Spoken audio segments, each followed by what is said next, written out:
Your SWPPP is the liability, not your discharge.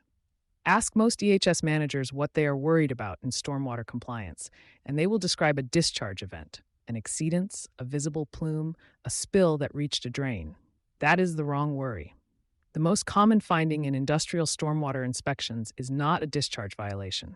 It is a stormwater pollution prevention plan that does not reflect current operations, has not been updated on schedule, or cannot support the facility's claim of compliance. The SWPPP is the document an inspector reaches for first. It is the record of what your facility knows about its stormwater risks, what controls it has put in place, and how it is monitoring and maintaining those controls. A SWPPP that does not match reality is not just a documentation problem.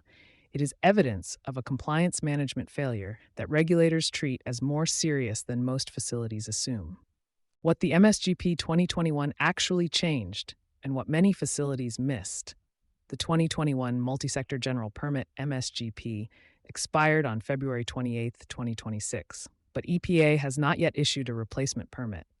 As a result, the permit is being administratively continued under the Administrative Procedure Act, meaning it remains valid for facilities that were already covered before it expired until a new permit is issued. The reissued permit introduced updated benchmark monitoring requirements, revised sector-specific effluent limits, and, critically, tightened the requirements for what a compliant SWPPP must contain and how often it must be formally reviewed and updated.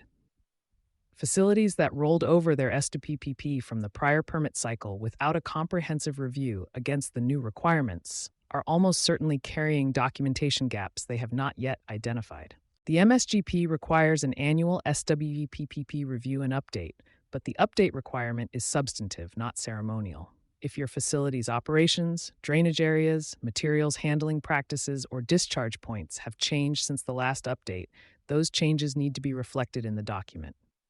Inspectors are specifically trained to compare the SWPPP sitemap against current facility layout.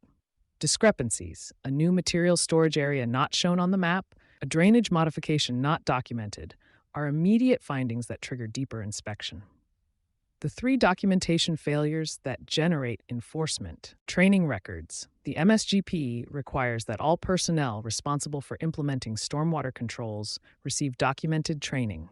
Missing training records for new employees, for personnel in roles with stormwater responsibilities, are a consistent inspection finding and an independently enforceable permit violation, regardless of how well the facility is actually performing on discharge quality. Inspection logs. Facilities are required to conduct and document routine facility inspections, quarterly visual assessments, comprehensive site inspections, and post-storm inspections under specified conditions. The absence of complete inspection logs tells an inspector that the facility's claim to be actively managing stormwater risk is not documented.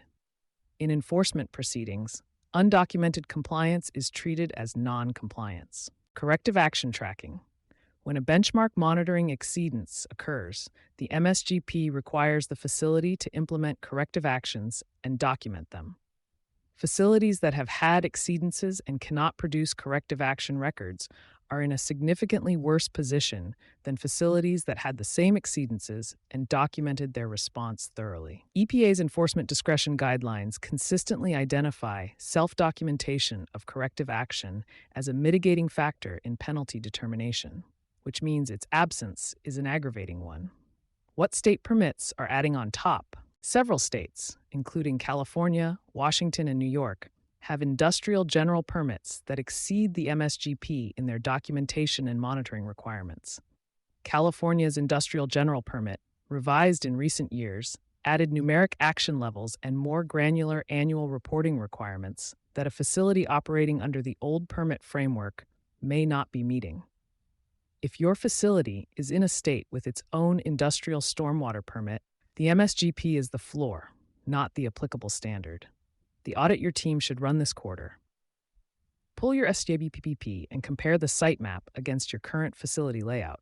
Walk the drainage areas. Identify every material's storage location, every potential pollutant source, and every discharge point, and verify that all of them appear in the document with current, accurate descriptions. Pull your inspection logs and training records for the last 24 months. Confirm they are complete, dated, and signed. Identify any gaps and backfill them where documentation was done but not formally recorded. Where documentation genuinely does not exist, create a forward-looking schedule. Pull your benchmark monitoring results.